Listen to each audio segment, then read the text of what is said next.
Hello, welcome to Into the Mic. This is episode 3 with Carson. And Zachary. And today we're going to be talking about DeAndre Jordan's future. Will it be with the Clippers? Will it not be with the Clippers? Will he get traded? Will he sign somewhere else in the offseason? And then we're going to talk about wild card matchups. Were our picks right? Were they not right? And then we're going to talk about divisional matchups, our picks for those, and what we think about those matchups. And before we go to break this time, we have Zachary. Zachary has to say something.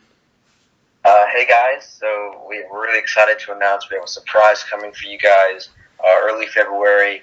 Going to have a special episode early February, like I said. We're really excited about it. We hope you are too. We'll give you some information as we get closer to it. Yep, and we'll be right back.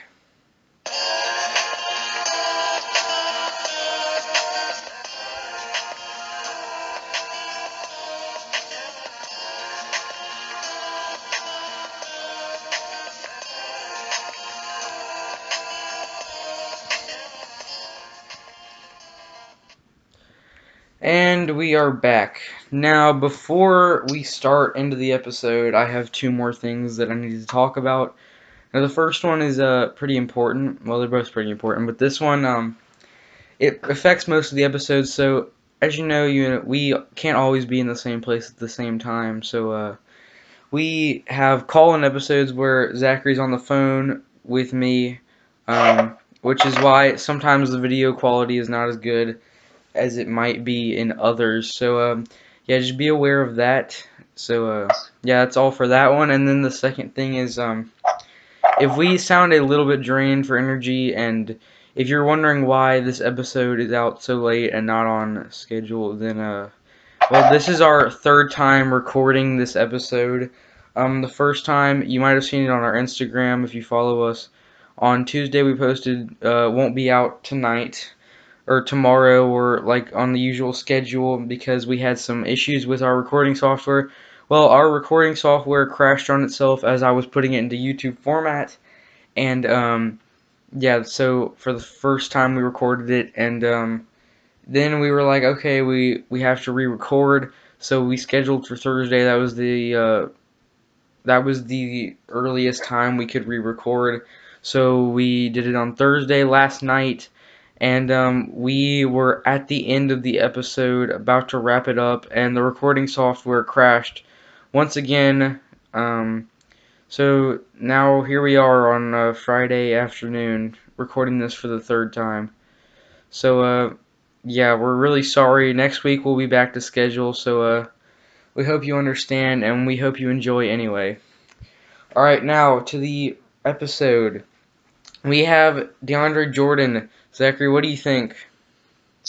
All right, so talking about his future, personally, I don't think that his time with the Clippers is going to last much longer. I think it's coming to a close, whether it be at the trade deadline or leaving in free agency. And the reason I think this is that the Clippers don't really want to give him a long-term deal, like 4 or 5 years, when he's 29, and they're looking to get younger for the trade of Chris Paul, and Blake Griffin has injuries, so they need to find another direction. DeAndre Jordan's going to ask for a lot of money. He's already 29, like I said. He still produces, he's still a double-double machine, giving you 15.1 rebounds a game, but he's not the same dominant DeAndre Jordan we've seen in the past. So I think they need to go in a different direction. I think the Clippers realize that they need to get something out of him before he leaves in free agency. So 3 teams I think he will be traded to, that he will be traded at the deadline. First one is the Cleveland Cavaliers. I think this works well for both teams because if the Cavaliers can get DeAndre Jordan, they can have a very good starting lineup with LeBron James, Kevin Love, DeAndre Jordan, and then Isaiah Thomas at point guard. And I think that creates some real problems, especially if you're looking towards the finals against the Warriors. You're obviously going to have Steph and Isaiah Thomas. Isaiah Thomas not going to play all that well defense on Curry, but he obviously can be a scoring machine to kind of match Curry in a way. And then you're going to have Klay Thompson and maybe Dwayne Wade or J.R. Smith starting there. So I think Klay Thompson gives the advantage. But then LeBron and Kevin Durant are always going to go at it. That's always a fun matchup.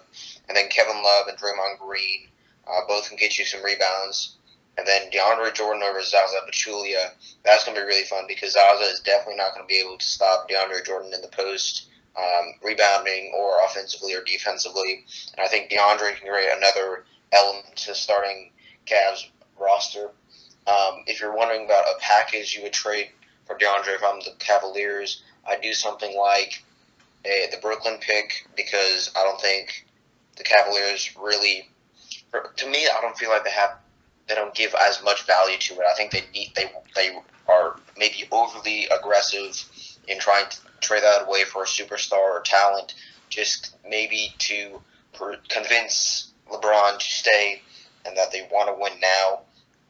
So they would probably package something like a Brooklyn pick and then an Ante Zizic, some young talent for the Clippers. Like I said, they want to get some young talent from this as well as the draft pick, and then maybe like another second round pick in the future. And I think that's all that you would really have to give the Clippers for us to go through. Yeah, so I think everyone knows that the Cavaliers are interested in DeAndre Jordan because, he would bring a whole new element to their team and definitely an improvement over Tristan Thompson. And, well, the question everybody has is how much are they willing to give up for him? Well, apparently, according to reports, a lot. A package that I heard was the Cavaliers offered Isaiah Thomas, Tristan Thompson, and the Brooklyn pick for Lou Williams and DeAndre Jordan. Now, I just think this is a really bad trade. They're giving up the future and also a really, really good player in Isaiah Thomas, who seems to fit in really well with this Cavaliers team. And I don't think that. I think that's way too much for the Cavaliers to give up. I think DeAndre Jordan would be good, but if they're gonna have to give up that kind of package, I just think that it's a bad trade. Right? Yeah, I agree. I don't mind trading Isaiah Thomas. It would. I don't think it would benefit the team first of all, and I don't think that's fair to Isaiah Thomas to have to come off an injury. Think that he's going to be working all this time to get back to the Cavaliers, and then find out a couple weeks later he's going to be traded. I do think that's very fair to him after being traded away from Boston, where he was very loved there. He was a fan favorite. Obviously, he was very good, scoring almost 29 points a game there. I don't think that's fair to him. I don't think the return is good for the Cavaliers as well. So I definitely agree that that's not the right package. That, of course, was rumored. I would doubt that was actually offered, but it's probably in talks or something like that. But yeah. Yeah. So the next team. All right. So next team, Milwaukee Bucks.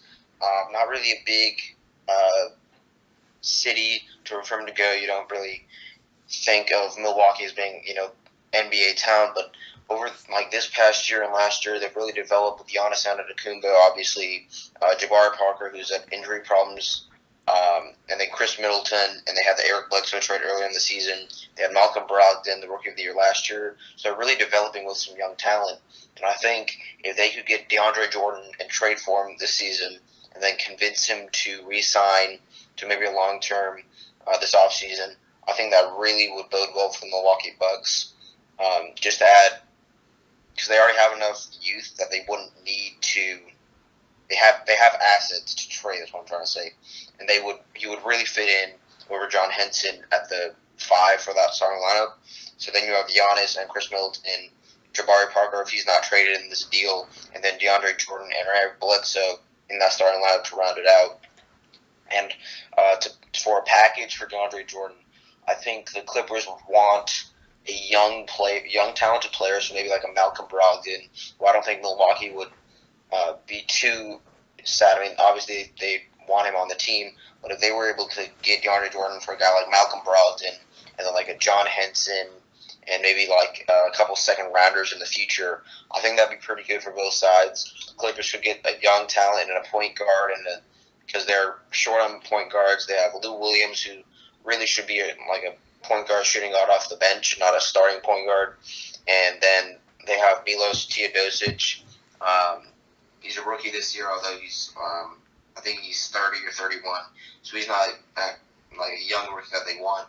So I think if they get Malcolm Brogdon, they can get some good point guard depth, and then get John Henson, who has young talent and still has the upside to be a serviceable center in the future. So I think that, and then obviously Milwaukee gets DeAndre Jordan. Yeah, I mean, just imagine for a second, Giannis throwing a lob to DeAndre Jordan. Yeah. it's beautiful. But we have to look at the reality of this Come back trade. down. Because we crush dreams and take names here. So Yeah. yeah. So we dream of this, but back to reality. Apparently the Clippers have interest in Chris Middleton, John Henson, and Malcolm Brogdon, which three reasonable players. Not amazing, but pretty good. So yeah, but the problem with this is the Clippers want all three of them for a trade. So that's Yeah. just a horrible. That's not going to happen. So I think if the Bucks give up John Henson and one of the other two or Jabari Parker, I think that could be a really good trade plus a couple draft picks. So I think that's a much more realistic idea for the Bucks and for the Clippers. So Right. I And think I think that what separates Milwaukee from Cavaliers is that Cavaliers have, for one thing, have a big valuable piece to trade away in the Brooklyn pick, while Milwaukee just has a couple of young assets and a couple draft picks to give. So it's not essentially one big thing and a couple small things. It's just a whole bunch of small, young assets that would add up to the value of that big thing. And also, I think Milwaukee would have a much better chance of re-signing DeAndre Jordan. Obviously, the Cavaliers have Isaiah Thomas in free agency, LeBron in free agency. And so I think that when they get to free agency, if they do trade for DJ, the Cavaliers, they're going to have to choose between Isaiah Thomas, DeAndre Jordan, and LeBron. And maybe they can dump Tristan Thompson's contract, choose two of those. And I think they're going to come down to Isaiah Thomas and LeBron. As for the Milwaukee Bucks, they have some young assets, but not other than Giannis's big contract. I don't believe they really are in cap trouble as much as the Cavs will be this summer. So I think they have a much better chance of signing DeAndre to the deal that he wants. yeah. So I think that's pretty much it for the Bucks. So the next team. Yeah, next team, our last team, we think will be traded to Washington Wizards.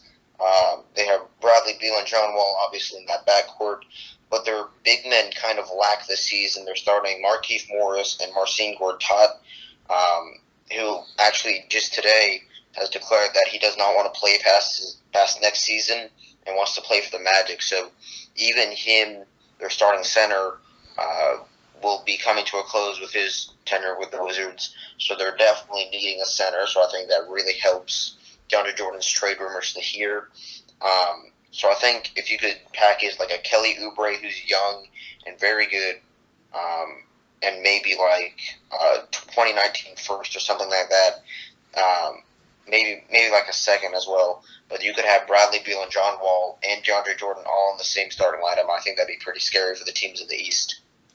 Yeah, so this is my favorite one to look at because it's a really interesting trade scenario to look at. The Wizards struck out on Boogie last year.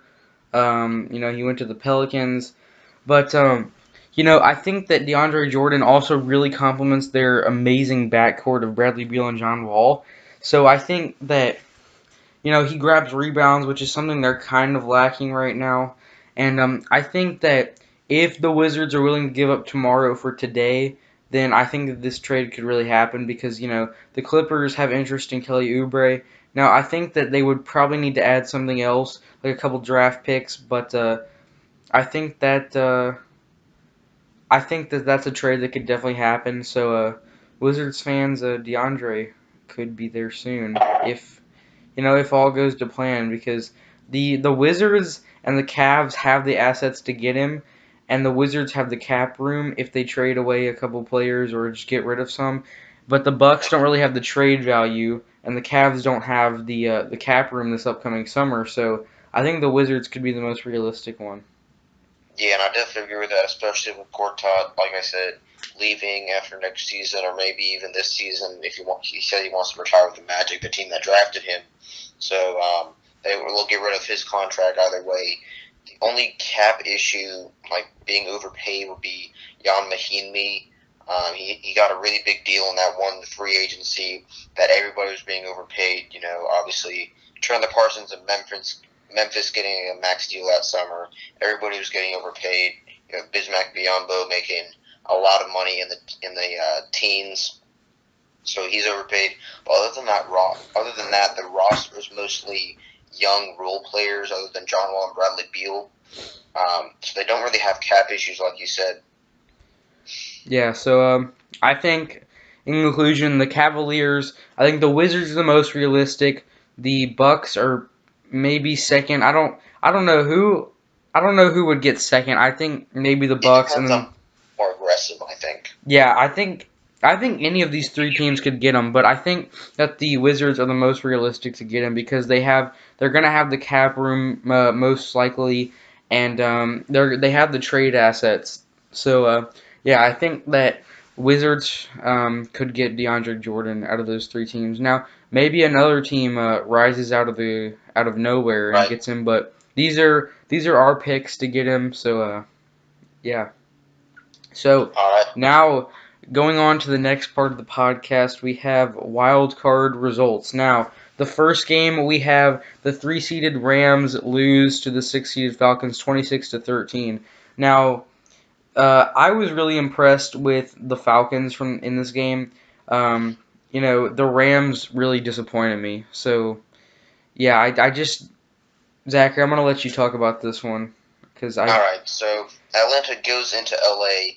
LA finally gets attendance there. They've had problems all issue with attendance, even though they've had the MVP Todd Gurley.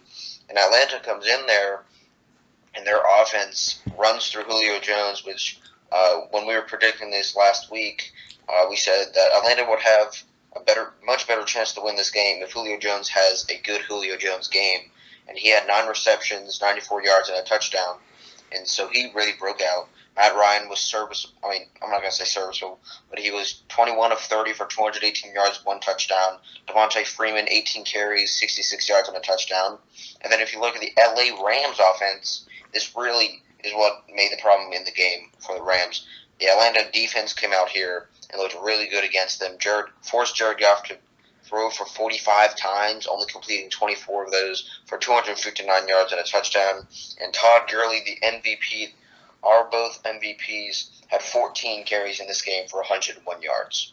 Only 14 carries, and he still had 101 yards. But if he gets the workload carry that a MVP should be getting, like 25 carries, then that just imagine how much more yards he could get, and possibly touchdown or two from that. I mean, you would only have to assume he would get a touchdown then.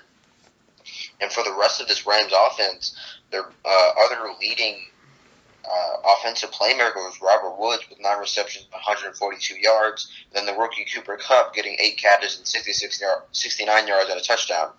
So this offense was really stifled by the Atlanta defense that I now see has been underrated this whole season. They were on the big stage playing a wild card game. They really showed up.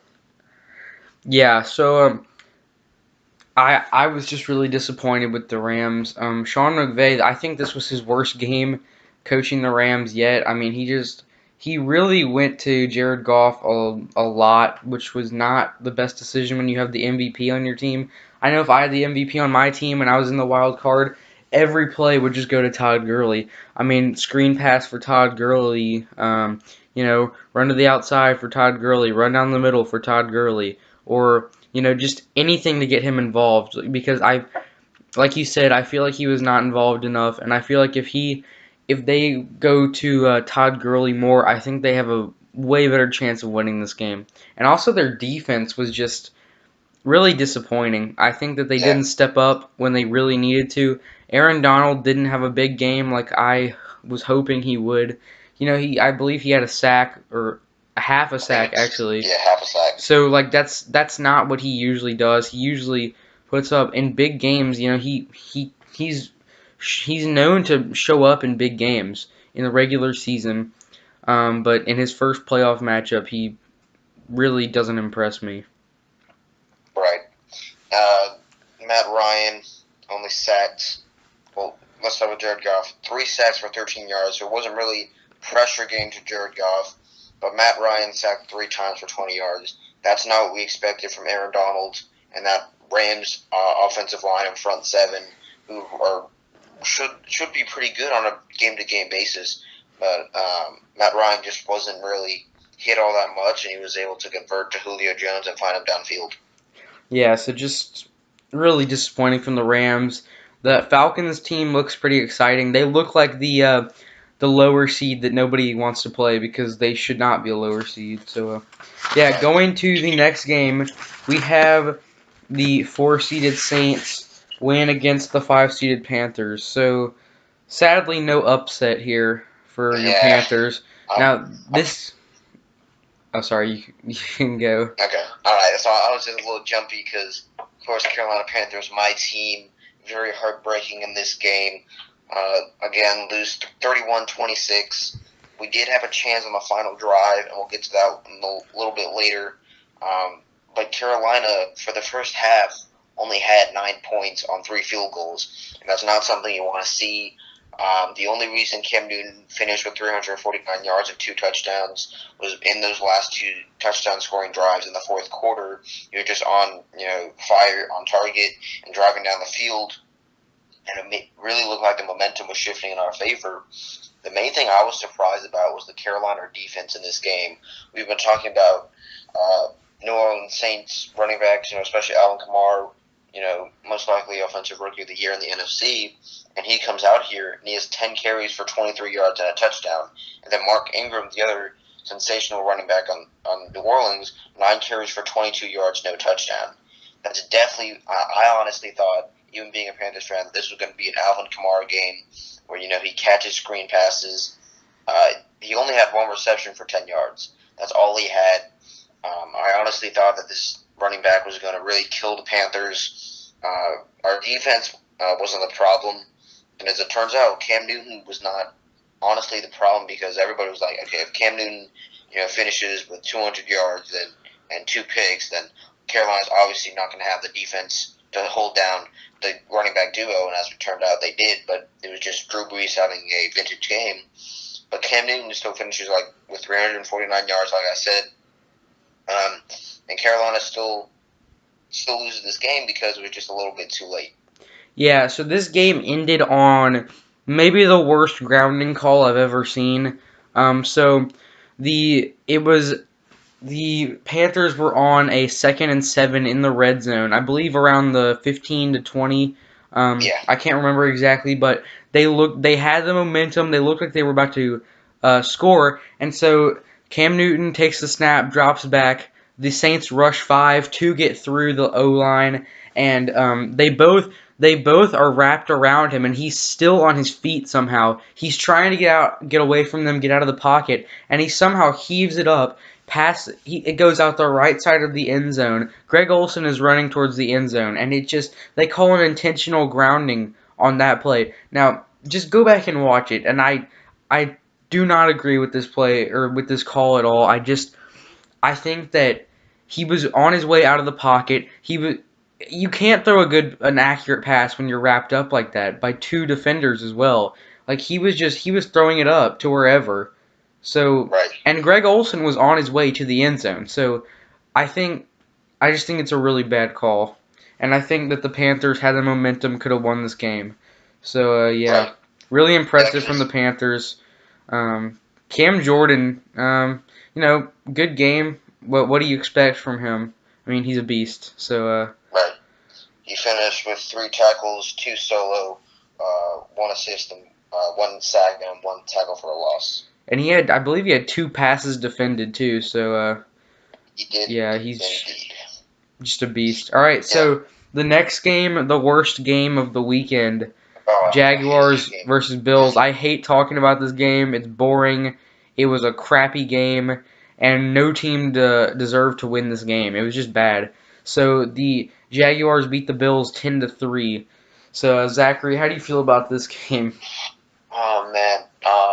So I never even watched the first half. I only tuned in the second half to watch this game, and I came in and Blake Bortles.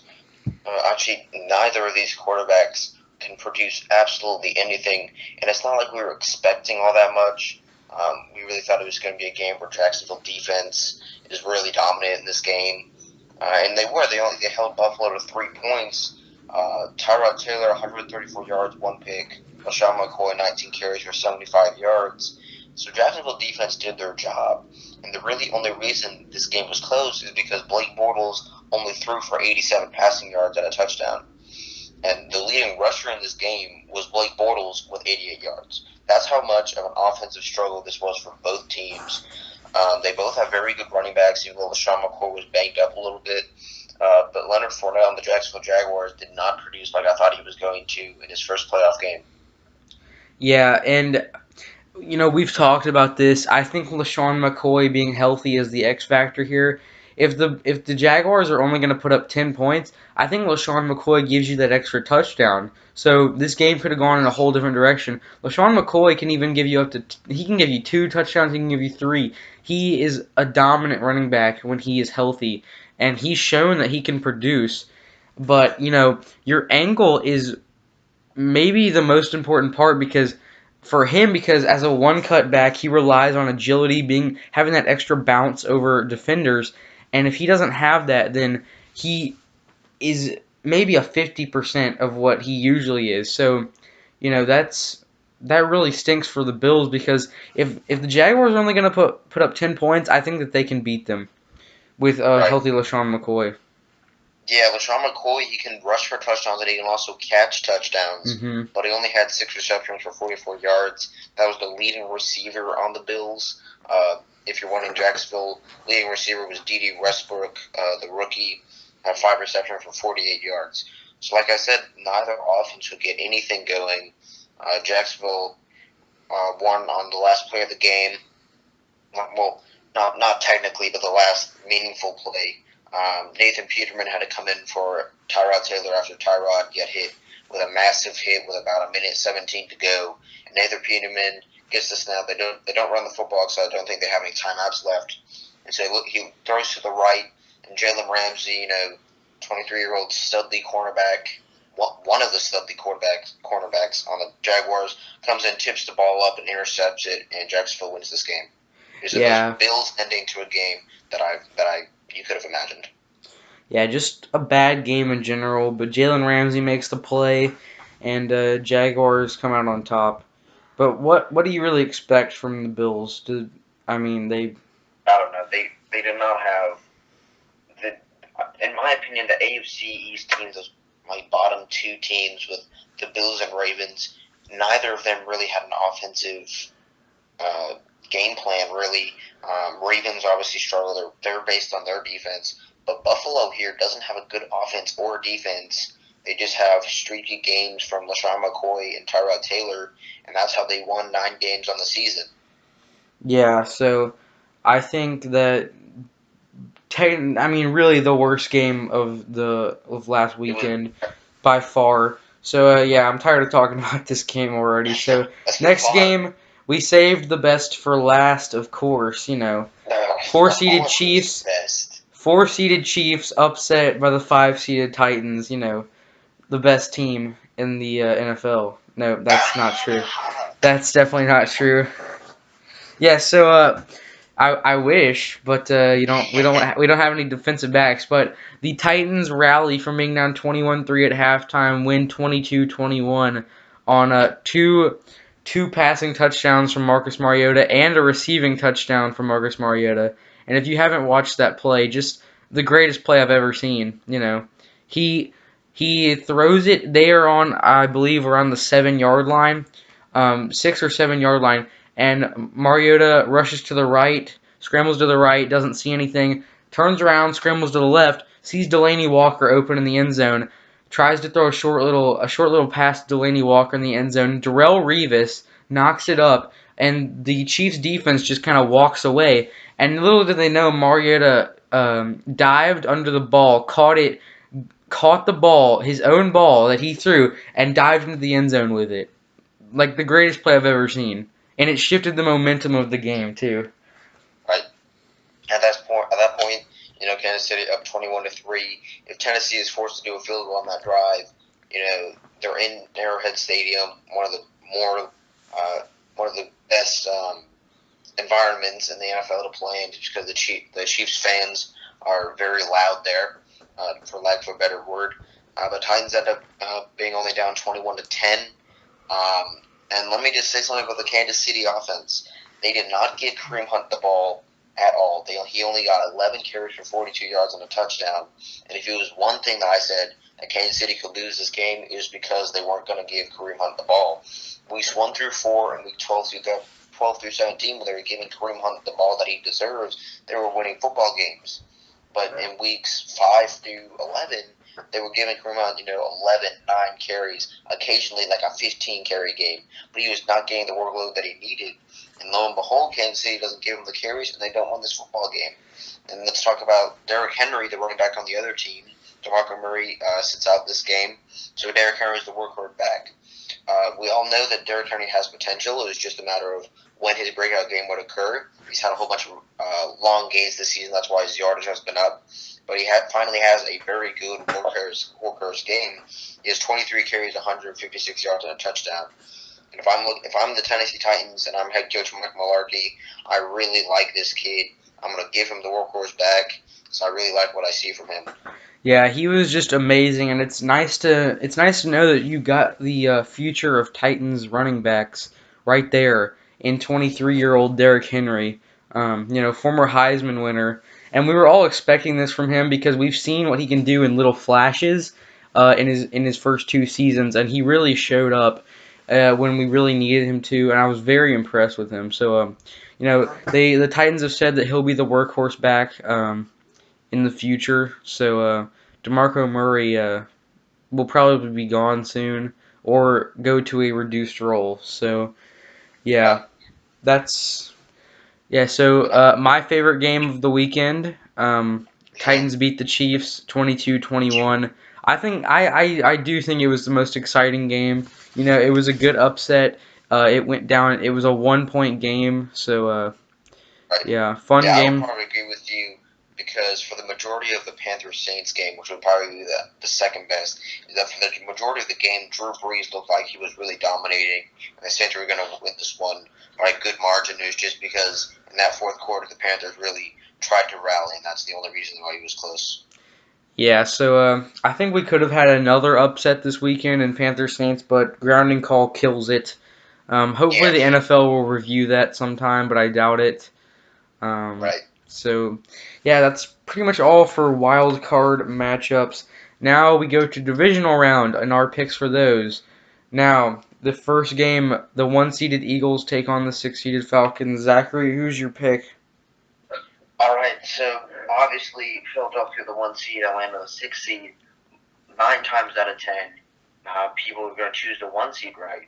Well, it's just not as much the case this time around because Philadelphia Eagles are having to start Nick Foles because MVP candidate Carson Wentz, well, he was an MVP candidate before he went down with injury, is not playing due to an injury.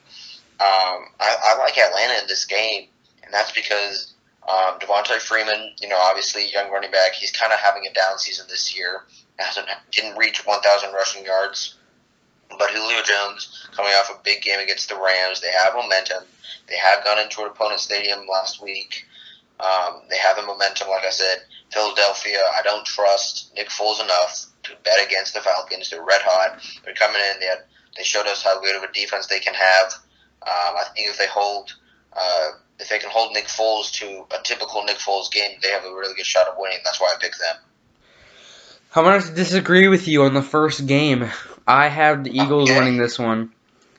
I really think that I think the Eagles' defense is good enough to take this game. Even Nick Foles, even if he can just complement it, and Jay Ajayi, even if he hasn't had a good season, we know he can explode whenever he's shown that he can explode. So that's not a worry. I think that he can do it. I think that he can step up in this game big and just have Nick Foles complement that. And LeGarrette Blount, a bad season, but he, maybe has a pretty decent game, and their D-line is just, the Eagles' D-line is so good. If they can put any pressure on Matt Ryan, I think that if they can't get Julio involved, and that's one of the reasons they won, and if Devontae Freeman has a bad game, I think the Eagles take this. Yeah, and I do believe you when you say J.J. could break out in this game. LeGarrette Blount could have a great game, but if I'm picking a divisional matchup, I don't want to have to bet on the maybes and the what ifs. I know this Atlanta defense can do it in playoff games. They showed us just last week. And I know Julio Jones can have a good game. I know Matt Ryan can have a good game, although he hasn't had many of those this season. Yeah, but Matt Ryan is also a big what if. Matt Ryan is probably a bigger maybe than either of those guys because he's been such an up and down player these past couple years. It's like how can you really trust him because he went from MVP last year to one of the worst quarterbacks in the NFL. But you're also trusting a couple of running backs who have really been dysfunctional on the Eagles and have combined for 3 rushing touchdowns on the season. But Jay's been a Pro Bowler before, and he's only 25. Eagles. But that's the Eagles' O-line is better than the Dolphins ever was when Jay was there. So if he can do it with a bad O-line, he can do it with a good O-line. That's all I'm saying. I'm saying that Jay can explode on any given game. Maybe he does, maybe he doesn't. Maybe I'm wrong, maybe I'm not. But yeah, so I'm gonna pick Eagles. You're gonna pick Falcons. Whoever wins this gets bragging rights. So I look forward to. Interesting. Come Monday or Tuesday, whenever we record, either one of us is gonna rub it in the other's face. Yeah, so that'll be fun. Now to the next game, we have the 2-seeded Vikings take on the 4-seeded Saints. Now, who's your pick for this one, Zachary? I'm going to go with the Minnesota Vikings. They're playing at home. Skull Nation going to be well represented there. I really like this Minnesota team. I think they're a very good sleeper pick to be in the Super Bowl in their home stadium. They definitely have more to fight for than any of the other teams for that reason. We can both agree Case Keenum was a top Pro Bowl snub. And you're thinking Case Keenum, well, he's really been producing. If you haven't listened to our past episodes, he's really been producing. They also have Latavius Murray and Jerick McKinnon, a very good running back duo who really complement each other. Jerick McKinnon has the speed to break away for a long gain, and then Latavius Murray can punch it in on the 1 or 2 yard line. Also on the wide receiver end of Minnesota, they have Adam Thielen and Stephon Diggs, 2 really good players who both can create issues for the other team. New Orleans obviously has Marshawn Lattimore, but I don't think he can limit both of those wide receivers in one game. He might be able to hold, Stephon Diggs to like 23 yards or something like that. But I think Adam Thielen can work with that and get behind him in that secondary of the Saints. Drew Brees can't, like he had last week, he had a vintage Drew Brees playoff game.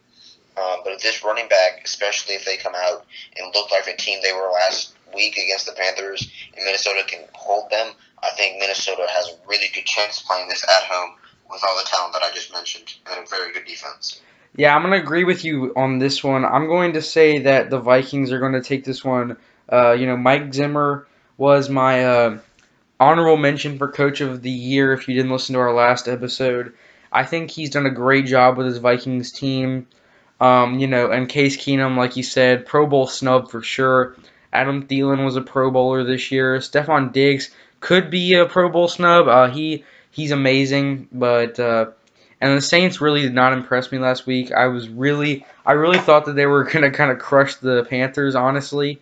But their running backs, they need their running backs to step up this week, which they're coming off no momentum really because they lost all of it when they sucked last week. So Drew Brees, I don't think he can produce like that again 2 weeks in a row. And the Vikings, all these people who had byes, they have fresh legs. They've had a week to really just, rest up, get ready for this game. And the teams that they're playing against haven't had a week to rest. They're coming right off another game, and it's going to be high pressure for the Saints. And maybe if Cam Jordan has like a 3-sack game, maybe they have a higher chance. But I don't see that happening. The Vikings O-line is pretty good, so and they just really need their running backs to step up. So on to the next game, we have the 2-seeded Steelers take on the 3-seeded Jaguars. So Zachary, who's your pick? All right. Although I do like Jaguar cars, I do not like the Jaguars in this game. I think Pittsburgh comes out of here at home.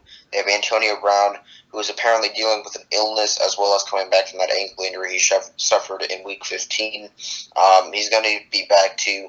I would have a good bet he's going to be out here at 80% at least, and 80% Antonio Brown is better than at least half of the other league wide receivers. Of course, you have Le'Veon Bell and Big Ben, and Juju Smith-Schuster on that offense. It's a very good offense, very dynamic. And Jacksonville's defense, I think this comes down to Jacksonville's defense versus Pittsburgh offense. Because Jacksonville I don't think they can limit Le'Veon Bell, Antonio Brown, and Juju all in the same game. They might be able to get one or two of those, but the other one has the playmaking ability to win this game solely for the Steelers. And if Jacksonville does not hold them, they do not have the offense at all. For even Leonard Fournette, who we both love, had over 1,000 rushing yards in his rookie season. He has only had 3.1 yards per carry since week 10. And so as good as his overall seasons look as a rookie, he's not somebody over the past few weeks who can win the game for you. And I think Pittsburgh has a good shot to win this game. Yeah, so the first time we recorded this, my lock was on a different game. But I'm going to have to change my lock to Steelers take the Jaguars. I think I'm locking in the Steelers to win this game. The Jaguars sucked last week. Their offense is not good. And no matter how good their defense is, you can't hold Le'Veon Bell. You can't hold Antonio Brown. And you can't hold Big Ben and Juju. They have so many weapons on offense. And their O-line has David DeCastro, one of the best guards in the league. And I feel like the Jaguars just don't have a chance at this game. Looking at how good the Steelers team is, and then looking at how bad the Jaguars played last week. So I'm locking in the Steelers to take this one. Yeah, you see, okay, honestly, I'm looking at this game, and the past two times I recorded this, I think Pittsburgh's going to win this game, definitely, but I didn't lock it. I was going to lock another game. But as I'm looking at this, I think I just convinced myself that Pittsburgh is going to have the offense to win this game. And their defense is good, too. Yeah. That being said, I'm going to make it interesting. I'm not going to lock this one just yet just to make it interesting. I do think Pittsburgh has a very good chance to win this game. I just think the next game has a much better chance of going my way. Okay, so on to the next game. The best for last, because I'm good at that. Saving the best for last.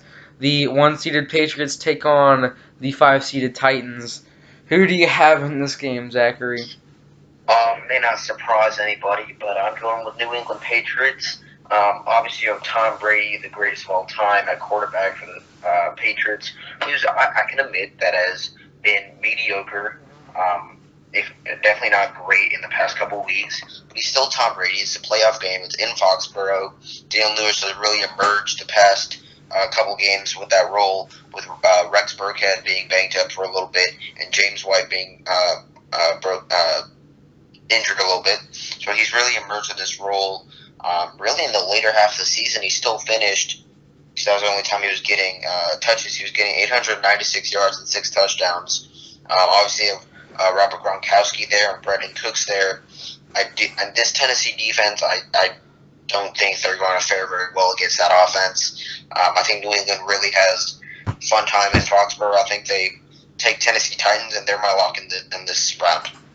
I'm not going to lock this game. I'm going to try not to be biased, but I'm going to pick the Patriots also. But I can't lock it because the Titans coming off all this momentum off the second half, and Derrick Henry just looking amazing. And this Patriots defense is not as good as it has been in the past. So I think if our offense can play as well as it did last week, or even better, I think we have a shot at this game. And we just need a couple of our defensive players to maybe step up a little bit, because we do have some talent on the defensive side of the ball. Maybe not as much as we would like to have against the Patriots, but Kevin Byard, Jarrell Casey, both of them should have been Pro Bowlers. Jarrell Casey was. Kevin Byard, first-team All-Pro safety, but somehow did not make the Pro Bowl. Don't ask me how that happens, because I really don't know. But yeah, I think that there's definitely a chance for the Titans to win this game. Maybe not a huge one. I'm going to go with like a 35 to 65% chance, because there is always a shot for any team to win a game. So, yeah, I think that is it. So in conclusion, we disagreed on Eagles-Falcons. I picked the Eagles. He picked the Falcons. We both picked Vikings against the Saints. we both picked Steelers against the Jaguars, but I locked it. He did not. And then we both picked Patriots over Titans, but he locked it and I did not. So, yeah, I think that's it for this episode. Hold on. Just a second. Let's just get a little advertising. Obviously, we do have an Instagram, like you heard earlier. It's into.the.mic. You can go there and follow us. You can get updates of when we release our podcast, what's it on. We have a link in that bio, so it's easy to get to. We'll be having some Q&As throughout the season and through the off season. Anything that you guys want to talk about, we'll definitely answer DMs, anything like that. And also, you can comment on the YouTube video. We'll read those too. So yeah, we want to interact with you guys. We want to hear what you guys have to say. And if you agree or disagree with anything that we have to say, or you want our opinion on something we don't say in the episodes, then you can just hit us up. Yeah. So if you agreed with everything in this video, great. Tell us why you agree with it. If you disagree, please feel free to put it on the Instagram comments, put it in the YouTube comments, wherever you want. We'd love to hear your opinion on any episode. If you don't agree with anything or you disagree with anything, or we'd love to hear your opinions. We'd love to hear different sides, different views of things. And like you said, follow our Instagram so you can get updates on everything, Q&As. A lot of cool stuff happening there. And, we hope you enjoyed. I know we'll be back to regular schedule, like I said, next week. We're really sorry for all that's happened. But, that's just, it happens sometimes. So we do hope you enjoyed. And thank you for listening. Make sure you just follow the Instagram so you can know when they come out. Yeah, thanks for listening.